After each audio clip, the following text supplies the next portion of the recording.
Welcome back to Coaches at Crown Brew Getting Coffee. I've got a great guest today, Mr. Roger Lipe, a name that's known throughout Southern Illinois for FCA, for team chaplain, for his association with the SIU sports and local coaches. And I cannot wait to get into a conversation with him about his life, his role, his accomplishments, and so many things. And first of all, I want to thank Ross Swinford and the Swinford Media Group for allowing all this to take place, these podcasts. I want to thank you, the viewers, for listening in and watching, and I appreciate all the feedback. I want to thank Adrenaline Fundraising for being a sponsor and being so supportive to me and my family and my coaches over the years, and helping me with my fundraising needs. And if you've got them and you're an organization or a coach and you want to talk to someone about fundraising, Jeff Scott and his crew will take care of you, I'm sure. I want to thank Crown Brew again for allowing us to be here today. And Roger, we're going to jump right into it. Roger, you've got, I was telling you beforehand, when I looked at your bio that you sent me, there were so many different things we could spend a whole podcast on. So the job I've got today is making sure I give a full view of what you've done and how you've done it without just skimming the surface. Yeah. So welcome. Thank you. Let's just jump right in. You are a Carbondale native. I am. And you played sports at Carbondale High School. And I want to jump, let's start there. Let's talk about briefly your background and being in Carbondale. Yeah, grew up in Carbondale my whole life. From the time I was able to stand up, I loved baseball. So played baseball and did all that. Loved that and would pick up anything else there was to play. We just loved playing sport and lots of pickup basketball and that kind of thing. Yeah. When high school started, I was in freshman football and did all that and tried out for basketball, got cut, and I thought, I'm not going to just sit around the house. So I went out for wrestling. And that really, from that moment, shaped the way I approach all kinds of things, because I still think like a wrestler at age 67. Yeah. I wake up in the morning looking for a fight and ready to throw something to the ground. Let's go. Yeah. Yeah. And so that really shaped the way I approach a lot of things, is that wrestling background. And I had great coaches throughout my experience, and that really was a huge shape and a precursor to the work that I get to do now. Yeah. You know, it's funny because I coached wrestling for 3 years, and I've spent a lot of time with my football players being in the wrestling program, and I had to wrestle my kids to learn how to wrestle. Yeah, yeah. I even tell the story that I bought a series of tapes from a guy named Carl Adams, and I watched his tapes, and my pregnant wife, who was about 7 months pregnant, was on the floor, and I was trying, and so we still laugh about the coaches' wives. That's probably pushing it, but that's funny. We talked about how wrestling leaves that mark. I think football does. I'm sure all sports do, but in particular, wrestling has an effect. And for an example, when I heard that Buffalo Bills coach Sean McDermott was a wrestler, I honest to goodness, I could look at him and go, that makes sense. Yeah. Yeah. I mean, seriously, there's something about being on that mat by yourself in that singlet and going to war with somebody that it does take the mental toughness that maybe other sports just don't quite it's a little different. It is different. And some of it is the mental toughness. Some of it is tenacity. Most wrestlers I know are tenacious people in whatever they do after the sport. And so they just stay at it. They're dogged and determined, and they refuse to quit on things. And there was never a moment in wrestling practice or before a meet where they weren't entangled, throwing each other around, headlocking each other. It's like it was just constant. I mean, it gets in your blood, and I grew to really appreciate the sport of wrestling. And I think even the 3 years I did it, and I tell you this, as a football coach, once I had a kid wrestle, I don't think I could do. There was no training I could put my kids through that compared to wrestling. Yeah, because especially if they're linemen or whatever, you understand leverage in a way you don't otherwise. Things of that nature. You grow to enjoy the conflict of it. You enjoy the competitive nature of it. Yes. The one-on-one conflict is exciting to you. Still, I like conflict. It's good. I kind of run to the conflict as opposed to, that's messy, I'm going to stay away. No, let's go jump in. You told me that years ago. I'll never forget one time you told me you liked the storm. That in those moments when people are reeling from the storm, there's something about that was attracted to you. I'll never forget that. And I never thought about how wrestling maybe impacted you. Maybe some of that's natural inclination, but some of it is that wrestling mentality. So that's really cool. Tell me about your growing up, you're a high school athlete. Was faith a part of your life at an early age? Yeah. So how did that come about? Yeah, this is an important thing to me, because at age 10, I committed my life to Christ. I mean, I grew up in the church. Okay. At age 10, I'm doing it. But by the age of 10, I hadn't had enough time to be a really gross, terrible sinner. Right. Outside of just my own horrible nature. But at the same time, I love sport. And because of that nature of I love to compete, I was constantly in a conflict between people at church saying, Roger, play nice. And the internal drive to, I'm going to play stinking hard. Yeah. And Right. those were, it was a dichotomy for me growing up. It had to be one or the other. I wasn't, even in my high school years, it was hard to mesh those two things together. Oh. It was really hard. Right. Even when I was an FCA in high school, it was like you could turn this guy on, turn that guy off, so it was always a dichotomy. I was in my 20s playing like slow pitch and fast pitch softball before I watched Chariots of Fire, the film from the early 80s. Of course. And I'm watching Eric Little run in the 1924 Olympic Games, talking about how when he runs, he feels God's pleasure. It's like God made me for a purpose, in his case for China.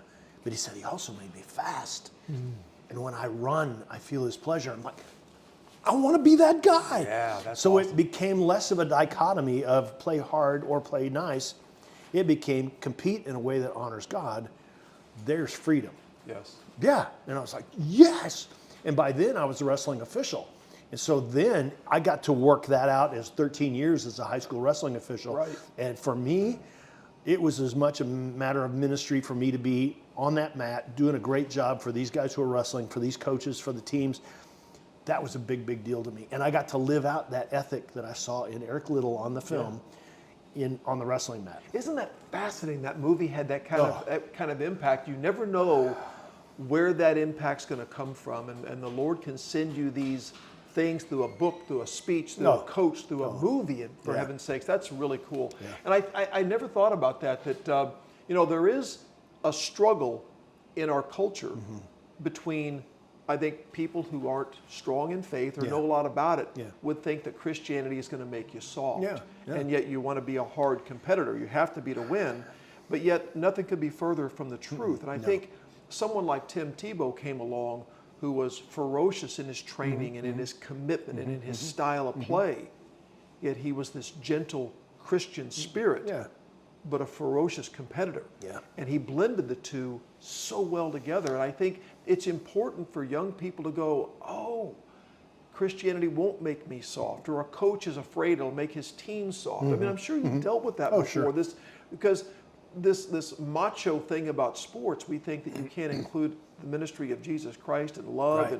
But we've learned. Oh, sure. I mean, a lot of people think, okay, you're going to play the game passionately, or you're going to play it under self-control. Yeah. Those are not in conflict with each other. That's right. No, they fit very well together. If you add self-control to the passion, now you can play in a really good way. Yeah. If this runs amok, oh my, you're just getting flags all day, penalties all day. That's right. Technical fouls all day, big deal. But if you add self-control to that passion, suddenly it's harnessed in a healthy way and makes the game better. I do, and I think also, thinking on my own career, I've been asked about how faith influenced my career. It offered me a better perspective. Oh yeah. That you want to win, of course. Of course. But there was a perspective that kept you between the guardrails, so you didn't fall off some. I need to start doing something that may not be right in order to win, or that competitive nature, which can be corruptive. Sure. You can the faith part kept things in perspective and. Okay, the big thing now is remember your why. Yeah. And I think my faith helped me remind me of what is my why in this? Because the what part of coaching can be a rabbit hole. Oh, absolutely. Yeah. And that's where interacting with Joe Ehrman was so important for me, because he helped give language to a lot of this kind of thing. Because Joe talked about, look, the goal of sport is always to win. That's the goal. Sure. Put more points on the scoreboard than the other guys do. Right. That's the goal. That's never the purpose. Purpose has to be much greater than That's that. right. Or this becomes the what just takes over, and suddenly it can be terribly abase. It can be really corrupt.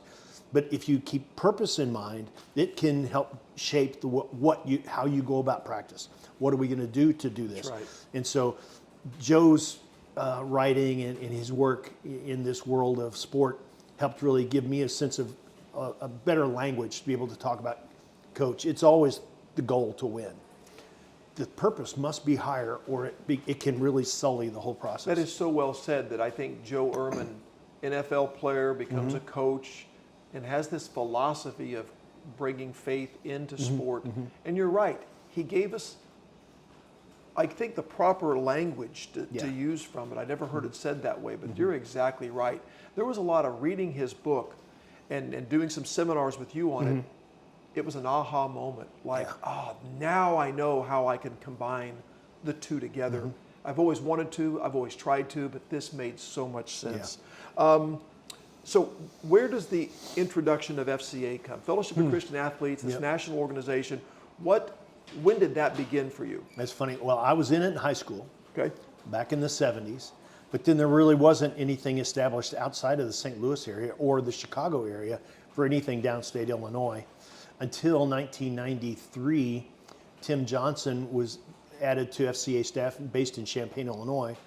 And there in the spring of 93, we had Tom Landry in for a series of 4 events, in Springfield and Champaign and maybe Bloomington and Carbondale. And those things all happened in 24 hours. Oh, wow. And we did a breakfast at the student unit at SIU. And so we helped make that thing come together. I'd been doing short-term mission trips, and so administrating a simple 2-hour event in Carbondale looked really easy, as opposed to something in another language in another country. Anyway, but so I helped put that together, and then all of a sudden, I had interest in maybe doing that. People in my church, my buddies from church, are going, "Raj, you need to tell that guy that's what you want to do." I said, "We're raising money for him. There is no job. Stop it." Well, they convinced me to write a letter, and then I wrote a letter, and some guys, without even talking to me, were saying, "How much would it cost to get that done, to start somebody?" And they said, "Woo, that's a lot for a full-time. What about a half-time guy?" Well, we can probably find that money. Well, Tim asked, "Who do you have in mind?" He dropped my name the same day that letter arrived on his desk. And then he calls me and says, "Hey, you want to do this?" I was terribly... What were you doing? I was working for a short-term mission agency, helping administrate short-term mission trips. And I desperately didn't want to abandon my mentor. Yeah. And I'm talking with him about it, and he says, "Oh, you have to do this. That's This is who you are. You have to. That's really cool. This is a no-brainer." And so really cool. that's what launched it all. What year was that? 1994. 1994. These podcasts are about, shedding light on you and the coaches. But I do want to share this. I was a high school junior, and I've shared before that I was an athlete, and I'd gone to church, but my faith wasn't super strong. But our coach in probably 1980, named Kirby Phillips, started an FCA huddle. I never heard of FCA, and I went because he was cool. He was a great coach. I loved him, and there was a girl going, and so I went because she was going, and I got exposed to Tom Landry. That we showed a film of Tom, and all of a sudden I'm like, wow, you can be a strong Christian and an athlete. How about that? I'd never seen that combination before.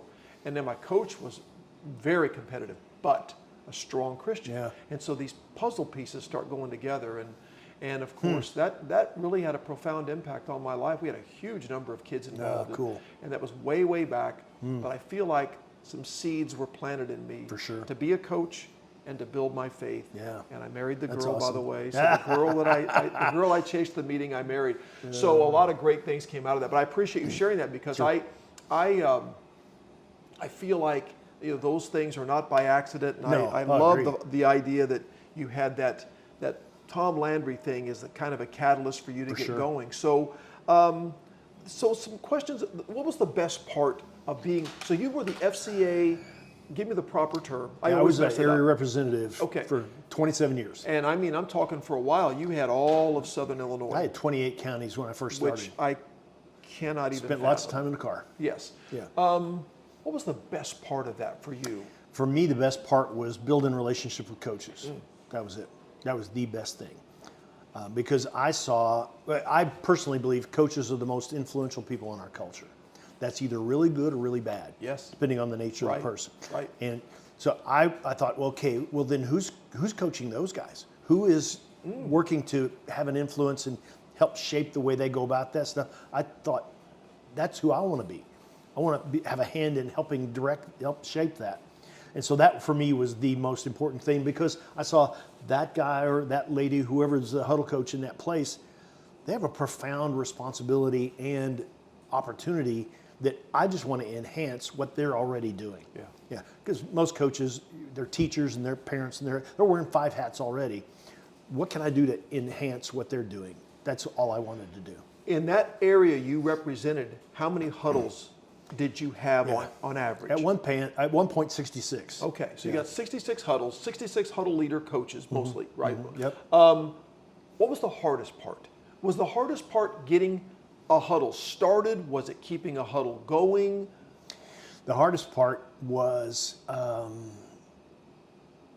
trying to match interest and finding the right person. Because there are a few places that we walked right up to the edge of the thing and I saw who came to the first meeting or I'm like, we've got the wrong people. You should be something else, but you shouldn't be FCA because you're just going to be frustrated by the process. Right. Whereas if we had a coach who's serving at the school and a set of student athletes who are going to be at the leadership of the thing, that'll work. And so sorting out do we have the right hunger that can then let it go beyond it doesn't need me to push it. It has its own hunger and it can drive itself.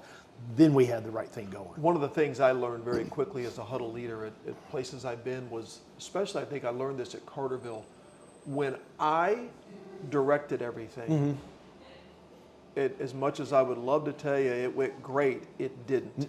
But when I had kids who took the reins I told them, what we wanted to do and how we wanted it done, and let them be creative in that.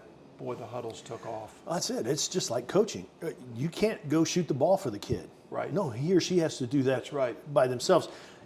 But when we get coaches to coach and the kids make the plays, it wins. That's right. Just like being on the sporting field, same thing. And for me, the big challenge was when you had that good leader and you built the huddle and the attendance was good, when that kid left and you looked and you thought, who's going to take their place? That was the big challenge, to find that next kid. Always. No different than on the field, though. Oh, no, exactly. You graduate that leader. Yeah. So, sure. So the this is an interesting, I thought about this on the way here today. Okay. And I don't know how to ask it exactly, but I'm going to try. Could you tell the difference in a school, whether their performance on the field, culture, conduct, could you tell a school when they had a strong FCA huddle compared to a school that lacked that? Was that a tangible thing or was it more intangible? Occasionally, but I think the difference is almost like in me personally, when those things, let's suppose they have meetings. Okay, big deal. Right. Does it shape the way they compete? Because as I'm watching coaches, I'm seeing some of them being as dichotomous as I was as a young guy. He's one guy at church on Sunday and with his kids and family and all this. He's a raving lunatic on the sideline. Which one's the real guy? Yeah. They seem like two different people. But with the more I found that they integrated their faith into who they were all the time, that's where I saw that the healthy, that makes a difference. Because I'm seeing that shape the way they coach, the way they teach, the way they are husbands and fathers, all that. That's what I noticed. It was when I'm seeing the integration process happen more than do they have a big group. You can have lots of big groups if you feed them donuts every week. Big deal. That's true. That's a really good point. I think you're right. I love the idea that you're not going to fool the kids. No. You can stand up there and say I'm the FCA huddle leader, but if you're not authentic in every aspect, there is a failure to connect. And I think kids you can't fool them. No. They are intuitive. They are smart. You can't fool them. Whatever people may dog kids of the present generation about, they're way more personally perceptive than my generation was. Yes, sir. It was easy to Totally fool agree. us. Yeah. But these kids, you can't fool them nearly as well. You had to raise a lot of money. That was a constant. My brother, of course, worked in the same capacity that, but further up north. And I know from my experience with you and our friendship and our relationship together, my brother, that was a tough task. But you did it, and you did it well, and you had. How important was that core set of donors to you that kept FCA going? Really, really important. And what's odd about this is because we wound up with such a range of things. From some people would contribute like $10 a month, and then there's some over here giving $10,000 a year. Okay, right, and lots in between. Yeah, and so that the tendency in a lot of us is let's pay a whole lot of attention to these guys on the top end of the spectrum and pay no attention to these folks on the bottom end of the spectrum. I didn't want to do that. So for me, there was always a stressor of, can I treat everyone properly? Differently, yeah, they're different. Right. But at the same time, properly. And the whole thing was a stressor of, while I'm working on raising money, am I cheating this other side of what I do? Oh. This fed my soul strongly. Yes. Connections, the relationships with coaches and players and that kind of stuff, just standing on a football field or in a wrestling room or on a basketball floor, that jazzes me up. Yeah. This was not jazzing me up, but it was important. It's part of the process. It's part of the ministry. It just happens to be ministry with donors as opposed to ministry with coaches. Yes. Okay. So the more I could treat them both as valid ministry, it was healthy. Yeah, and I can imagine, I can see how you want to do more of this, but you've got to do this for the health and well-being of your. And I'm sure that's a challenge, but you did it well, and I have to say, you had. Was the banquet the biggest fundraiser for you, or was it? Yeah. And it changed over time, because when I began, everything was built on a couple of events and then some personal fundraising on a one-to-one basis. Okay. Now, if you start with FCA, like the guys who have come on more recently, they don't say anything about events. They make it all about the personal fundraising. Let's do this. This is what gives you broad, stable funding, as opposed to if you have suddenly there's an ice storm on the night of your banquet, you're toast. If you're dependent upon that. If you're dependent upon the event, and for many times, the event was the opportunity people had to give to you. And if the opportunity was gone, never thought about that. Yeah, that was what drove a lot of opportunity. Was they're coming to the thing, they're going to write a check at the event, boom, done. But that's a little bit upside down. Well, before we move on, I just want to say this, that there were. I was a banquet attender almost every year, every spring. Had the chance to speak a few times and do some things, and it was just such a blessing and an honor. But I'm telling you, and I'm just being honest, there were times I'm like, oh man, FCA banquet tonight. I've had a long day of coaching or teaching, but still wanted to go, but just, we're pressed. Okay, and I would leave there every single year so motivated, so excited. Good. To hear the keynote speaker was always great, but sometimes it was those student athletes who took the stage. They may not be great speakers, sometimes they were, but to hear what FCA had meant to them and their faith and their leadership and their witness and the impact and the energy. Roger, I'm telling you, I drive home. I wanted to have a huddle meeting the next day. Let's get after it. Yes, so they still are, but they're always such a blessing. And some of those are paging through my mind right now as you're talking, and I just thought of one who was a female pole vaulter. Yeah. And just her sharing what she'd experienced in just showing up at my house on Monday evenings with a group, and I'm going, you've got to be kidding me. It didn't seem that profound to me. Yeah. But this is happening, and now she is a physician's assistant and a wife and a mother back at her hometown and crushing it. Yeah. And I'm like, man, that is so much fun to be a part of a life like that. Yeah. She married a football player from SIU. And so to watch their relationship grow and develop, and I got to be part of their wedding. What a gas. Yeah, one of the great things I want people to know is that the people you've influenced, you stay connected to a lot of them. Yeah. And I see your pictures. You'll visit as you travel. Yeah, You travel a lot still. As you visit, you'll stop someplace and you'll get a picture with Yeah. a former SIU athlete or student. Yeah. And I think that's really cool that you've kept I that love connection it. a It's part of their important. life. Real quick, you've had ministry in the high schools. You've had ministry at SIU at college students. What's the big difference between the two athletes? You got student athletes in both, but I'm sure there's a challenge that each is unique to them. Yeah. In high school, there's a lot of very recreationally minded people. They love to play the game, Yeah.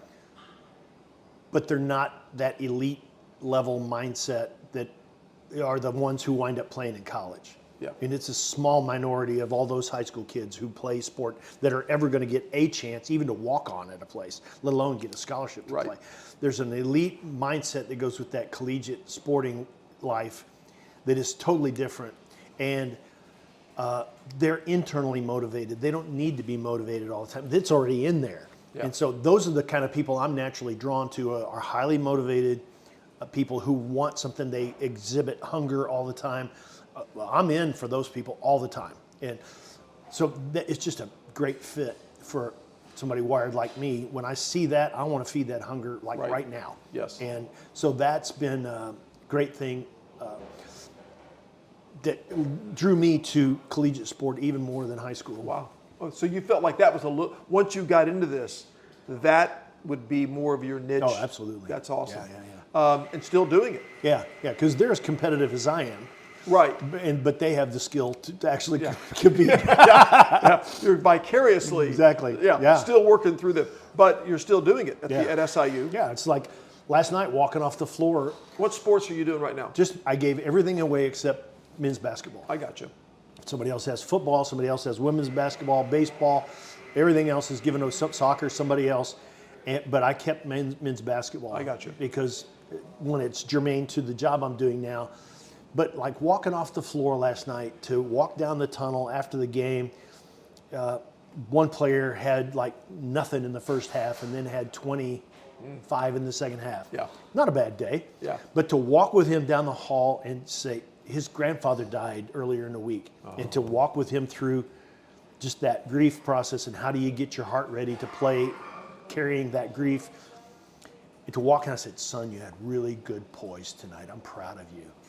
That for me, that's rich.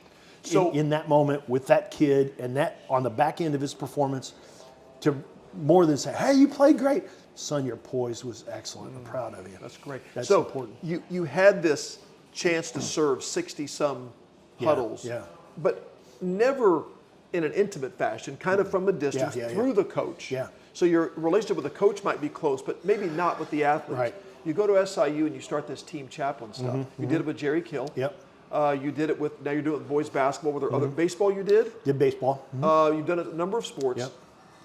That role you feel even more suited for. Yeah. What makes that a good job and what makes that challenging? What makes it good is when the coach trusts me and will allow me to interact with everybody. Some people that get like a team chaplain role, they're happy with tolerance from the coach, meaning just go over there and do whatever you're going to do, but leave me alone. I don't want that. Right. Now, I either want express permission and entrance and access and to be embraced in the process, or I don't want it at all. But because when they do say, I trust you, and they allow me some space to do some things, then I can build relationships. Then it's when it gets good. Because I get that level of trust to where I can stand courtside the day before a game and talk to a kid about grief process. This player had never lost anybody close to him before. Right. But I'm asking that question. I say, okay, here are a couple of things you're going to experience. These are normal. And to prepare for tomorrow, it would be helpful if you can offload some of those things you're feeling, and if that's writing it down or whatever, kind of offload some of those things you're dealing with and process them more completely so that your heart is free to play. And just thinking about this, they're not around their parents. No. You are that person speaking into them in that time of need where mom and dad aren't available. maybe a phone call, but Families they're not on the East Coast. They're, Yeah. Right, they're Yeah. not there, and so that's a completely different role than you would have in the high school huddle where they're absolutely. living at home. Sure, Fascinating. exactly, yeah. But I think the coach giving you that trust, Yeah. entrusting you, Yeah. and the players can see that, has to change the relationship. It does. And it's like I did 28 seasons of women's basketball. And so in a very real sense, for a long time, I was a surrogate dad to a lot of young women. Right. And then later on, I was like their granddad because I'm old enough to be their granddad. Yeah. And so Yeah. hey, girl, I'm proud of you. Yeah. You did well today. Whatever I saw, that matters. Yeah. Because it's relational, not programmatic. And that's a huge part of the way I want to approach all these things. So the big challenge, though, as a team chaplain, would it be the counter to that when a coach asks you to do it, and maybe you've never had this, but a coach asks you to do it, but the players can tell there's a Well, yeah, a couple of times, won't mention coaches, but a couple of times I got tolerance, and it was just it was clumsy. Yeah. And so that was a challenge. How can I build the relationships I want without more? And so it was difficult. Yeah. And some of the things, what's difficult is people are in and out all the time. Ooh, yeah. They're cycling That's in and out. true. And so I might get a relationship started, and we don't really connect until the guy's a junior. And so I've got 2 years to try to build anything with him. But then coaches turn over all the time. And so Right. there's, like for Sharon and me, we treat those people like family. Yeah. And so it's like you ripping out part of your family, and they move across the country, and you're going, ugh. The grief of loss of relationships is hard. It's always worth it, but it's still hard. Yeah. And that's one reason I try to stay in touch with those folks as I do, because I want more than just what we had here. I want to extend some. If any way I can be an agent of grace to them, I want that to continue. I don't know what the date is, but I think this is so cool because every year for as long as I've known you, you'll post something on Facebook and you'll remind people that today is Black Monday or whatever it is. Yeah. And that is the day when a lot of coaches are let go. Yeah. And you remind people, and I think that is so important because as a coach, high school coach, we don't see that quite as much, but at the college level and the pro level, It's brutal. it is brutal because a lot of families are told, this is it, we're out of here, and there's a huge unknown, a tremendous amount of anxiety. Where are we going to end up? What are we going to do now? And I appreciate the fact that you let people know, hey, thoughts and prayers today for all the coaches that are going through that. That's a big deal. Yeah, because either directly or remotely, I've walked with a bunch of coaches through a firing process, or it's worse on the assistants because they have no way to control anything. Yeah. If my head coach gets fired, probably everybody else is going with them. Right. And that means them and their families and everybody else is uprooted again. And okay, this is our 7th move in 5 years or something. I'm going, you got to be kidding me. So to care for them in the middle of all that, because as sport is changing and not necessarily in a healthy way, it's becoming more and more transactional and less, if you will, life-giving, or it's less healthy because it's more and more about a transaction and less about a lifelong investment in people. Yeah. It becomes, hey, what can you give me today? We're going to write you a check, but then if you don't perform, you're out. See you. Yeah, it's very much a win-now mentality, and the idea that you can go somewhere and build a program and build a long-term culture. And I think about Coach Novak. I think it's Northern Illinois. He was there for a long time and struggled for a long time. Yeah, he did. Before he turned the corner. That does not happen today. No. He doesn't survive that, and he's a great football coach. I'm worried about the future of the game because we don't allow that to take place anymore. Building it the right way can take time. Yeah, John Wooden at UCLA, it was like 10 years before they started winning at the clip that they did later and win a whole bunch of championships. Yeah. But he wouldn't make it past his first contract now. Isn't that crazy? No chance. That's crazy. So this is I thought a question that I've thought about a lot with you over the years is so as you're a chaplain, you're working with the team, and you've got to be around some players that are non-believers. Oh, sure. How does that work for you? And is there anything, how do you handle that? If you know you've got a young man or young woman that's in the group, you're the team chaplain, some are embracing you and some are just not. Yeah. It's funny because I'm going to serve everybody. No strings attached. Right. Absolutely. This is the way it is. And then I'm watching for any sort of response I'll take. If there's no response at all, there's really nothing to do. Yeah. But even guys who push back, well, I'm happy for the pushback because I like conflict. So I like something's driving him to push back. What is it? Wrestler mentality. Exactly. Yeah, Let's get it on. But I've had a bunch of those kind of conversations over time. They'll push back with something, and they're really just trying to ask a question, and they don't know how to ask the question. Yeah. And other times it's, somebody will say, "Hey, Raj, can we talk about something?" Bang, now it's on. Yeah. And whether he believes or whether he doesn't, he's looking for some help. Yeah. And so for me, it's that I'm going to cast that net really broadly, Yeah. and I watch to see who responds, and I respond to their response. Yeah. And it's really simple. If you're looking at it from the Bible, it's 1 Peter 3:15. It says, "Set apart in your heart Christ as Lord." In other words, have a lifestyle that is different. Yeah. Then be ready to answer anyone who asks you concerning the hope that you have. Why are you different? But do it with gentleness and respect. Now that's brilliant. And so that works everywhere in the sporting world. Yeah. When I treat people with gentleness and respect, it always wins. Yeah. And if they ask me a question, now we can talk. Yeah. And so I'm not a pushy guy. Right. But I am probably going to lean on you a little bit, just to Yeah. be close Yeah. enough to lean on you. Yeah. And I'll lean on you for 4 years, and you know what we're about. You never know what seeds you're planting, though. No, you don't don't. know. You don't know what the influence is going to be. The sad thing about your role or a role as a coach is sometimes you see your influence, and it's right there in front of you. You can see the growth. You can see, but sometimes you don't. No, and it was funny because once in a while I'll get a note back from somebody from years ago. One year, there was one guy played at football at Southern, and ridiculous knucklehead, and he wound up playing 5 years in the NFL. We're going, you got to be kidding me! How did that coach tolerate him for all those years? And then years after that, he's working in a school district in Florida, and he sends me a Facebook message saying, "Raj, you remember those notes you would write me on game day? Yeah. It's just simple notes to try to encourage players." Yeah. He said, "I still have all of them." I thought, I wasn't sure he could read, Yeah. let alone, Yeah. but Yeah. I'm like, he kept those things. Yeah. What is that about? Yeah. And so you never know what's happening in the process, but years later, that happens all the time. You'll get a note back, "Hey, you remember this? Remember?" I barely remember the comment or whatever else, and they say, "That meant a lot to me."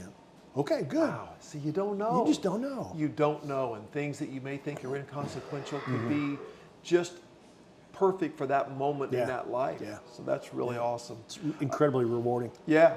And I want to encourage people that maybe are watching or listening who've had a coach, who had an influence, or an FCA huddle leader. Don't go on without letting them know. Oh, send them a note. Send them a note. Oh, yeah. Send them an email. If you got their number, text them. Because sometimes that's what they need. Oh. Maybe on that day. Absolutely. I mean, that's the thing. Yeah. That's the connection. I seldom have bad days. If I do, I mean, I've got collected notes, thank you notes and stuff like that. And I'll turn one up. I had a pretty good day that day. Yeah. That guy likes me. Yeah. Something of a. There's a lot of things I got rid of when I cleaned my office out, but I had a file, actually 2 file folders now full of cards and notes and letters and little things. Worth it. Oh, it's worth It's it. stuff. Because sometimes you important. have that day where you need to look back and look through there and go, okay, it's not all bad. We did well that time. Okay, yeah. So before I get into the author side of you, let's talk about what you're doing now. Yeah. So you are no longer with Fellowship of Christian Athletes, Right. but you're still heavily influenced in training coaches in faith-based opportunities. And so you're training team chaplains. Character coaches is what we Character call coaches, them. Yeah. yeah. Mainly because we're in a whole lot of state schools. And a lot of places in state schools don't like the word chaplain. It sounds way right, too right. religious to them. But Right. character coach, that's a little finer. Yeah. And so I work with a ministry called Nations of Coaches. Right. That works in men's and women's basketball in college all over the U.S. And so I'm responsible for the 179 character coaches that are serving in everything from the highest profile Division I programs all the way down to NAIA, D3, all kinds of collegiate sport, JUCOs, everything. Sport all over the place there in basketball. And so I help when a coach says, hey, I think I want one of those guys with my program. Then we work with them to help find one, kind of vet the process, application process kind of thing, train them, equip them, and then oversee and help develop them over time to where they work with that coaching staff and those players, and almost all of them are volunteers. Almost everybody's a volunteer. And I can tell every time I talk to you, when you made the decision to leave FCA, people were just like, oh my gosh, Roger Lipe's not in FCA. So it was like, but there has to be something about FCA that you miss. What do you miss most about that? Some of the people. Yeah. I had great colleagues. And I worked really hard in leaving to leave really well. Yeah. So that I didn't burn bridges. Amen. So that, and so I worked really hard to do that. Yeah. And so I have great, in fact, last year I wound up doing 2 events for FCA in San Diego, California, and South Dakota, doing some character coach training for them in their own language, their own ethic and all that. And so I'm thrilled to do that. Yeah. But what this did is, at age 65 when I left, a lot of the things that were most important to me and most fulfilling to me in what I did were way out here at the edge. Huddles and camps and all this stuff was very much in the middle. This thing of developing other people as character coaches way out on the edge, not really central to my job at all. Right. Nations of Coaches said, hey, you want to do that as 100% of your job? And I thought, yes. Yeah. Let's do that. Yeah. However many years I have left, let's get after it. Let's do that. Hammer and tong, get it. Did you need a change? It was helpful. Yeah. Because I can see that. one, a lot of these things were beginning to wear me out. Sure. Whereas the thing that is most productive, most rewarding to me is now absolutely 100% of what I do. Yeah. What a gas. Yeah. And Good so for I you. said, guys, I was turning 65. I think I have 5 to 10 years of go really hard in me. You want to get after it. Yeah. And they said, yeah, let's do it. And so I'm on that. Good for and, having a blast. Could I talk one more thing before the author stuff is you have a global ministry. I know Eastern Europe, Central and South America. Touch on that impact on you. We can't visit each place, but No. tell me what reaching out beyond the U.S. borders, how did that change you, and how did that change your perspective on ministry? Yeah. I mean, being a kid, you grew up in Southern Illinois too. We stand here and look up in the air. There goes a plane flying over. And I'm always going, where are they going? It would be cool to be on one of those one day. Yeah. And so I'm watching that all as a kid, and then had never ventured out at all until my mid-30s, when suddenly I'm working for that short-term mission agency. Yeah. And part of what they do is go to Latin America, and to Honduras in particular. And suddenly I need to administrate the trip to Latin America. So guess what? You better learn some Spanish really fast. Yeah. And suddenly I found out, hey, I can do this. Yeah. And had some of the skill set that it took to do that really well.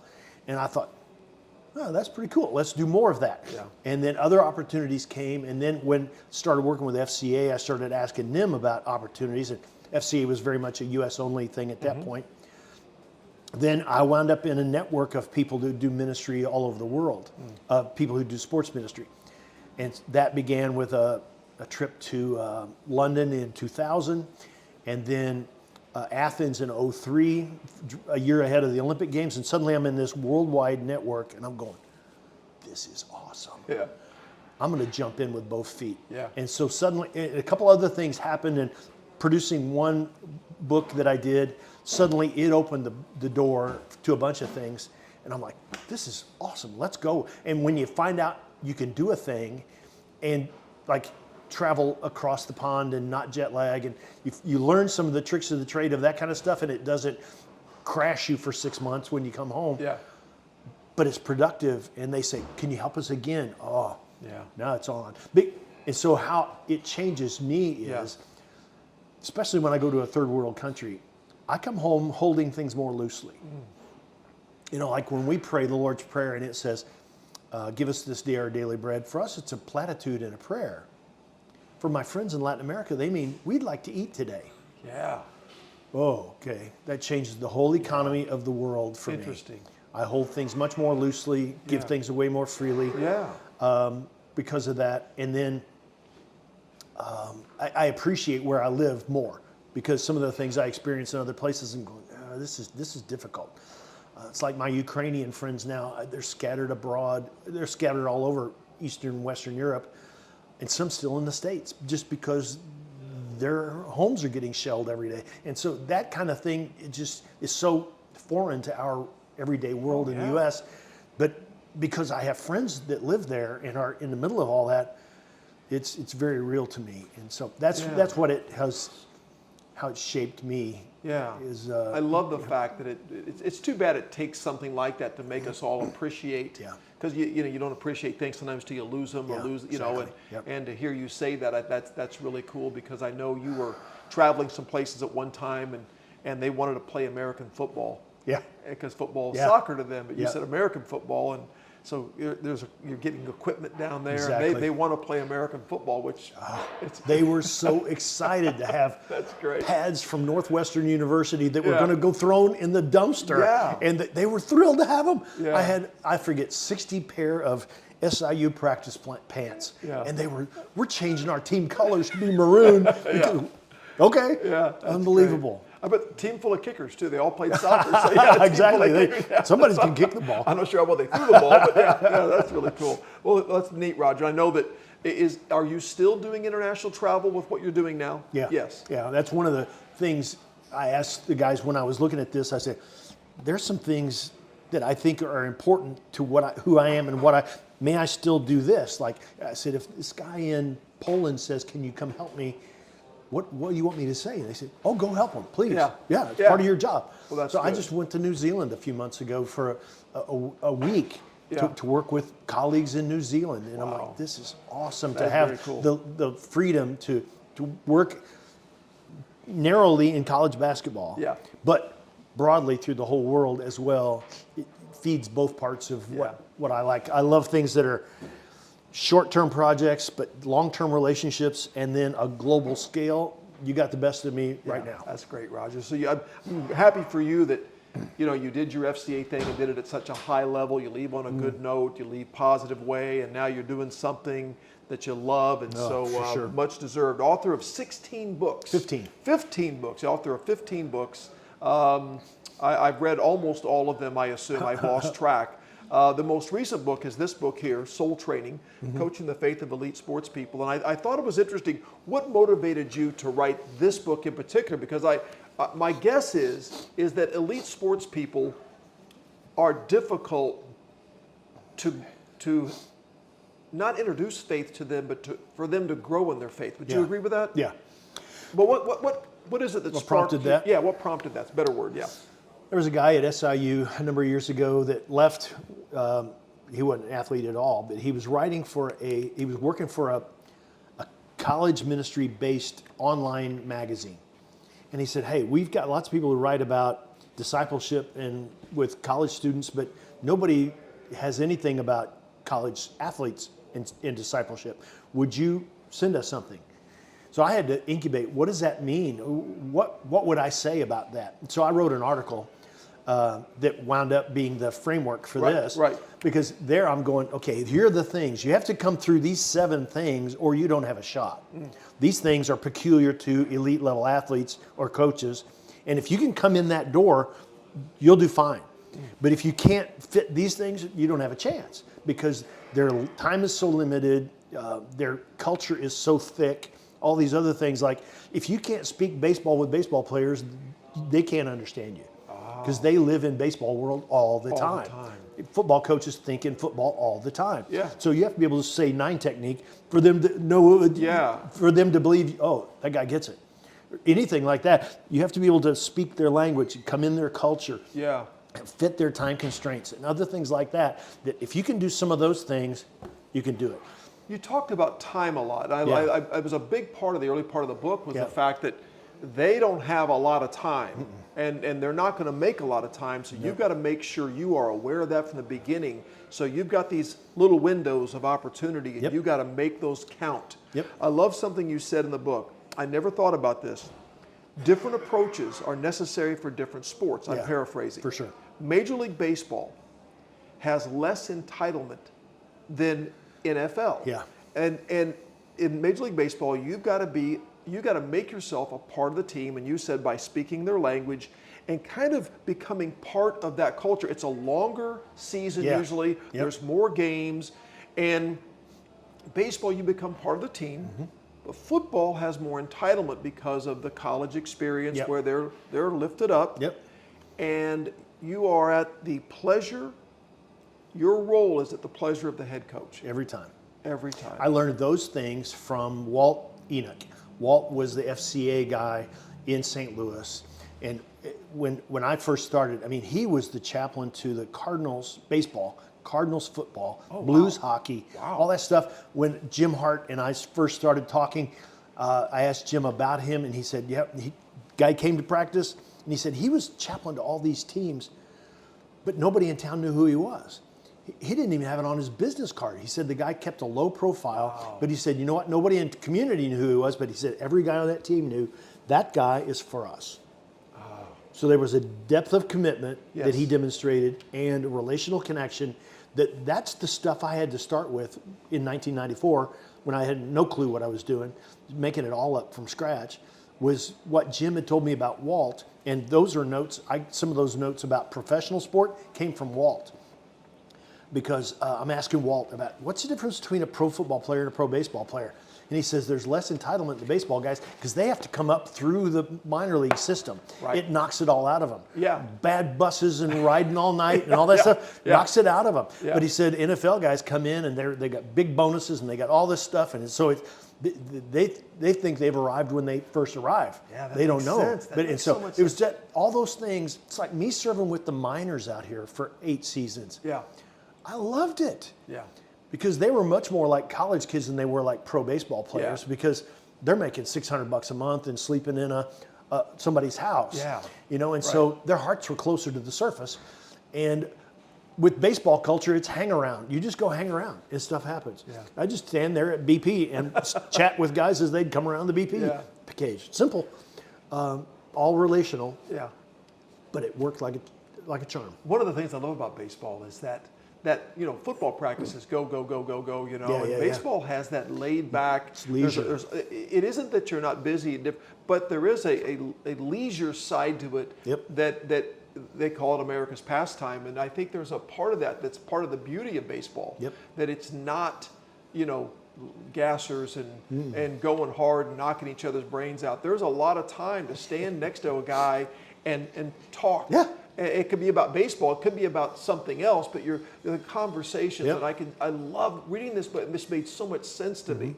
The difference, because I played baseball as a young athlete, played Legion ball, and baseball does have that side to it. And I can see that relational side of you meandering. You see Roger Lipe meandering around minors practice and just getting to know the guys a little bit at a time, just a few.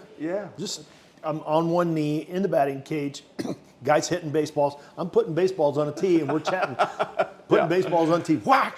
Put a baseball on a tee. Whack! That's we're great. just chatting, but hearts are popping open. They're telling me stuff about their lives that I thought I would have had to know them for 2 or 3 years before they would ever intimate any of that stuff. And I'm assuming in football, you might have an opportunity here or there, speak to the team. Maybe be in the locker room, but you just don't have as many opportunities to relationally connect. Nope. You have to walk off the field after practice, stand by a guy between drills, something like that, because there's less dead time. It's just highly structured. Baseball is not structured at all. It's very, very loose, very hang-around-ish. And so there are moments, but you have to know where the moments are and be 100% present in the moment. Football, you get to talk to the second string guy a lot. Yeah, exactly. The injured Kicker. guy a lot. The kicker, the long snapper. Great relationship. Exactly. So one more thing about the book I thought was really cool was you had a blueprint in here, and it was 4 things. It was, and I love the idea when Joe Ehrman gave us some clarity on how to teach faith and culture. I think you did that in here, and I love this: prayer, study, community, and sharing. And that will forever be ingrained in my head. I love the way you broke it down. You want to grow someone, you've got to start with teach them what prayer means and why it matters. Studying and knowing something about the Scripture, and then creating community, finding that those other people that can connect you, whether it's in a church or on a team or a huddle or a men's Bible study or something. And then the last one was a bit surprising. You said you need to share. Explain to me why that's important. That's important. Philemon verse 6 says, here's Paul writing to his friend Philemon. One chapter, the whole thing, verse 6, he says, I pray that you may be active in sharing your faith so that you come to have a full understanding of every good thing we have in Christ Jesus. It's in the process of sharing my faith, answering this guy's question, dealing with pushback, dealing with whatever. I come to have a fuller understanding of my own faith as I share it. It's a dynamic process that I have to reason through this. I have to figure out, how do I answer this question? I have to embrace these things even more strongly because I've never thought about that question before or whatever. But it's part of how you grow one's own faith as well as how you impart your faith to other people. It's both. It is so profound because coaches would call, and still do, and you have a conversation about how do you build culture, how do you run this, tell me about your air raid off, whatever. And I think there's this thing I learned that coaches think they're bothering you. Hey, if you got time, sorry to bug you, but. And what I found, I always tried to tell them, don't apologize, because when I have to verbalize what I believe, there is something that in me, I needed to say it out loud. I needed to verbalize what I do and why I do it, because a lot of things I would think to myself, I'd never thought about that before until I said it out loud. Until I told somebody about it. Then they ask a question and I had to defend why I did that. You know what I'm saying? Absolutely. And there was absolute growth. So when I see the phone ring and it's another coach, I am so excited to talk about, not brag about what I do, but I think it's important for me to grow as a coach. To share that. And you're right. Your faith is exactly the same way. Exactly. It's funny, those 4 points I learned from my mentor back in the 80s. These are the 4 things upon which faith is built. And what I do with it, I have that simple form and I'll push it across the table. All it says on the front is, it's got those 4 things. It's, where should we start? And I push it across the table. Where do you want to start? I try to find out where they're hungry. Well, let's feed that. And so one basketball player at SIU, it was like, I really don't know how to pray. I said, let's start there. And we did that for a semester. We come back the next semester. And I said, all right, where are we going to go now? And he said, let's talk about study. Okay, so we read read and discussed once a week over coffee for 3 years, 19 books of the Bible. Because he's reading every day and we're discussing once a week. Simple. But it fit his schedule.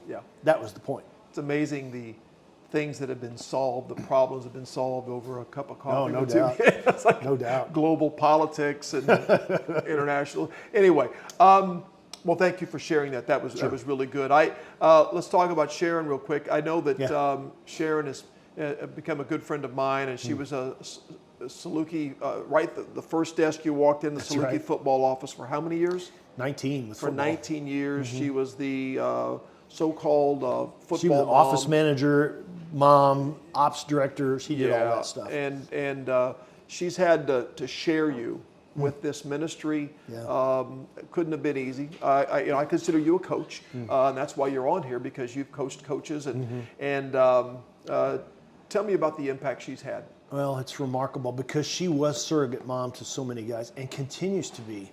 It's like there's a number of guys. We were just at the football coaches convention in Nashville a few weeks ago, and 3 of our former players who are now coaching college football were there. We took them all to dinner. One of them's married. I did his wedding a couple of summers ago, and we sat there at a table together, and they're telling stories, and they're telling stories on Sharon, and she's just basking in this because these are her kids.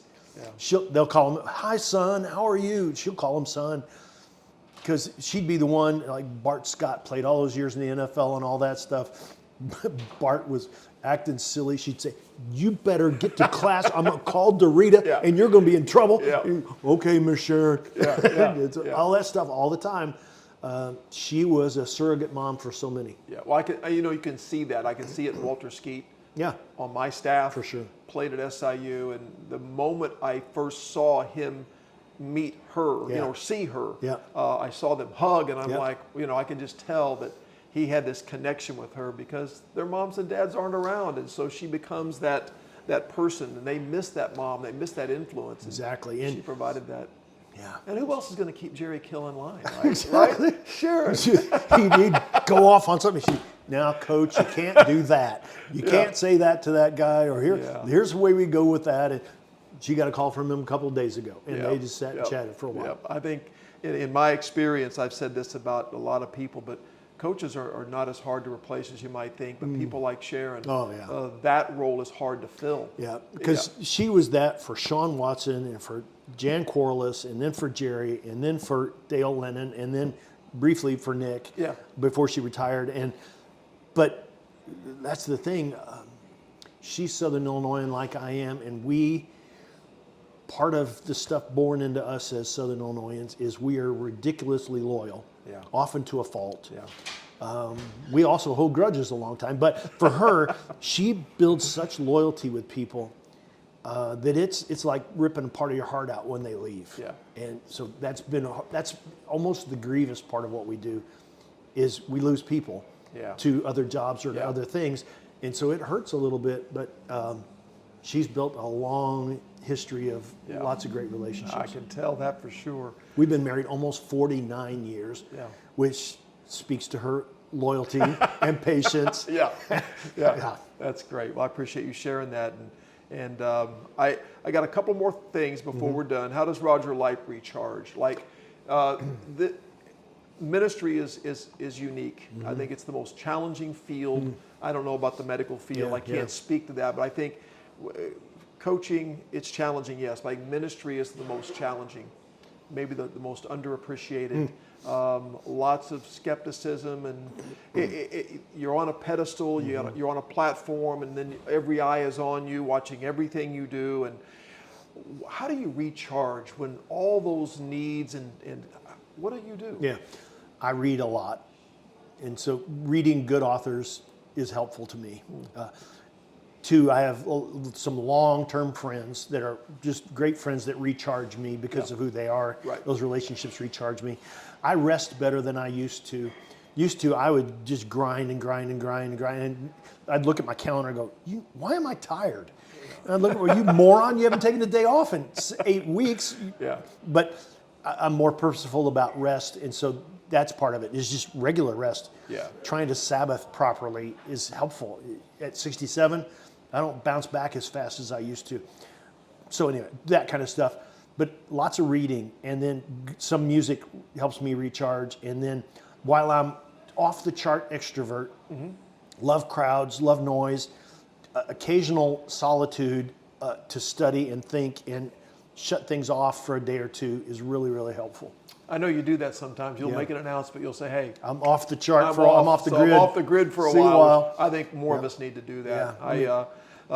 In closing, I'm going to tell just a side note story. But remember one time we had a prayer breakfast, a men's breakfast together for years on a certain day of the week. When I was at Carterville, and we met, and it was very valuable to me, very, very important to me at that time in my life for numerous reasons. But one time you told me a story. You used to go to do a ministry in Mardi Gras, and I don't know if it's FCA related, but just a men's ministry. And you once told me the story that you loved the chaos of Mardi Gras, and you loved the challenge of bringing the ministry of Jesus Christ into a non-faith-based celebration. And I thought that was fascinating, and that's the wrestler. I never thought about it. But you once told me that when you got off the beaten path of the Mardi Gras, and the further you went into the city, into the other streets and other neighborhoods, the more challenging it got. And so a tribute to you that you have never backed down from a spiritual challenge, a faith-based challenge, a new job. I love that. We need men like you out there doing this. And I guess my last question for you is, how would you sum up, why do we need FCA? Why do we need these culture coaches today? I would say now, in my opinion, now more than ever. Well, I think if we think about it in the sporting world in particular, I think because of the nature of things, it's becoming more and more transactional, and I think that is dumbing it down. It is bringing the ethic of it down, where it's less, the ethic is poorer. So my point is we need the infusion of what the Spirit of Christ does in us, where, look, you're a believer, I'm a believer. By our very nature, when we walk in the room, because we carry that in us, we walk in with love, joy, peace, patience, kindness, goodness, gentleness, faithfulness, self-control. Those things should be characterizing who we are. We inject that into the culture of where we're going. That changes the atmosphere. The more of us are doing that kind of stuff, the more we bring that in, it makes a difference. And so when I'm talking with a kid, not about his jump shot last night, but about his poise, that's a character matter. And I'm trying to celebrate that with him more than, wow, your jump shot was great today. No, son, your poise was excellent. I'm proud of you. Yeah. The more we do that kind of thing, that we think in terms of purpose more than just goal, that's what, I think that's inherent in Christian people, is that there is a larger purpose to us because we realize we're made for a purpose. It's like Acts 13:36. Paul's talking and he says, for when David served the purposes of God in his generation, he died and was buried among his fathers. That's what I think about Christian men all the time. That is, we have a sense of purpose about us. Right. And the more we're on task about fulfilling that, God's engaged in that deeply, and it spills over to the people around us. And so for me, I live with a great sense of purpose, and that's all I'm really after is, may I please fulfill those purposes. I'll be happy to die if I can get that accomplished. He said, that's what David did, and he died. Good. That's a pretty good life. Well done, my good and faithful Exactly. servant. Can we So, fill it up? Yeah. And then it's like I talk with players about, guys, there's something to be done today. Let's fill it up. Yeah. Let's roll it over the brim full. I love it. You know, ever since I've been involved in FCA, which goes back to the high school days, and then I started coaching in the late 1980s, and we always said, boy, we need FCA. We need FCA in the schools. And I say this, we've said that every year since I began, since probably you began, and I don't think it's been more true than it is right now. I can see it within the kids and the coaches, the longing for this. Even if they don't know it, you can see it. You can feel it. And so I appreciate what you're doing. I appreciate what you've done. I appreciate your influence, your friendship. You're very kind. I've always said this. I was always better when I had Roger Lipe in my life, and when I was around you and you were talking to my team or hosting or having a banquet. You've been a profound influence. Your books have influenced me and helped my marriage and helped my wife and I navigate coaching. So appreciate you. Thank you. Appreciate all you've done. I wish you the best. Privilege. Continued success. You've not slowed down a bit, that's for sure. Nope. And once again, thank you for coming and being a part of this. And I want to thank you for listening and watching again. Thanks to Ross for being here as always, and Crown Brew, and my buddies at Adrenaline, and just to continue to enjoy this opportunity to pull back the curtain and let people see these coaches and what they're doing and how they're doing it and why they're doing it. So we appreciate your loyalty and being a part of this, and we look forward to seeing you next week. Thanks.